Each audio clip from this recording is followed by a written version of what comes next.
stopping it getting the seatbelt. This time we're going to go for the choke. So I'll go through all the steps again.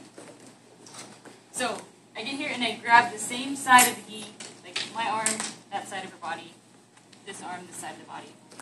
I squat. And so how I think about it is I don't necessarily think like push over, grab the hip, come down. I sort of think like I have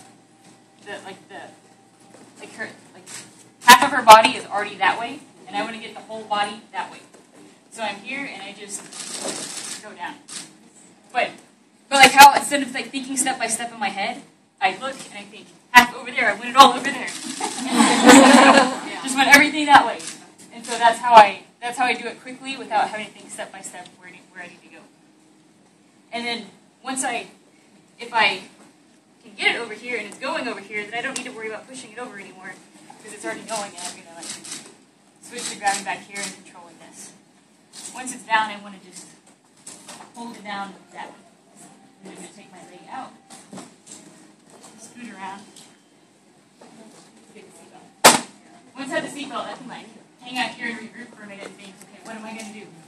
Which 10 submissions do I want to do from here? Because she's already mine, once you're right here.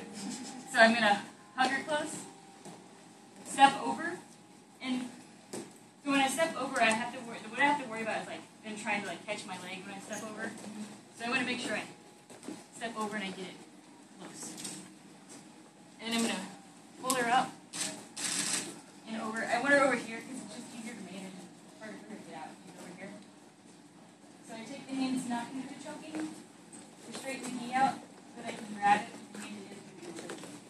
I put my thumb inside, and I don't have to worry about like getting super close to the neck, but I want to be pretty close. So I'm way down here, it's a long day. If I'm up here, a lot easier. So I thumb in, grab the gi. Then I'm going to start pulling her back with my hand, back over this way, and I'm going to grab her pants. Before I ever, like the last thing I'm going to do is put my leg here. So I'm going to grab her pants, I start to pull this around her neck, and if she does, like she's tapping already, but if she doesn't tap, then I put my leg here.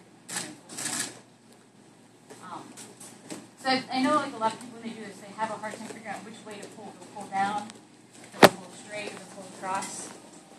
So like for me, it helps to like just think about things, not necessarily think about the steps, but think about what it's doing to her. And so I think around the neck. Like I want to try to make this gi go all the way around her neck. Like if I could get it to come around here, it would come around here. So I'm not pulling here, I'm not pulling here. I'm just trying to make a circle around the neck. So let me do all the steps more now. So I'm here and I'm here. And I'm just going to get her body over this way. And the hip on the hip. Get those knees down. Grab the back. Put my head down. Scoot around. Seatbelt. Step over. Get my foot in as close as I can. Hug her as tight as I can. Like this. You don't want to be like, oh, seatbelt like that. You want to be like you're a monkey on her back. You're just here. I'm going to pull her over. Get my other hook. Grab the gi. Slide my hand in. And just come back down. Alright, so get with a new partner that you've never met before and give that a try.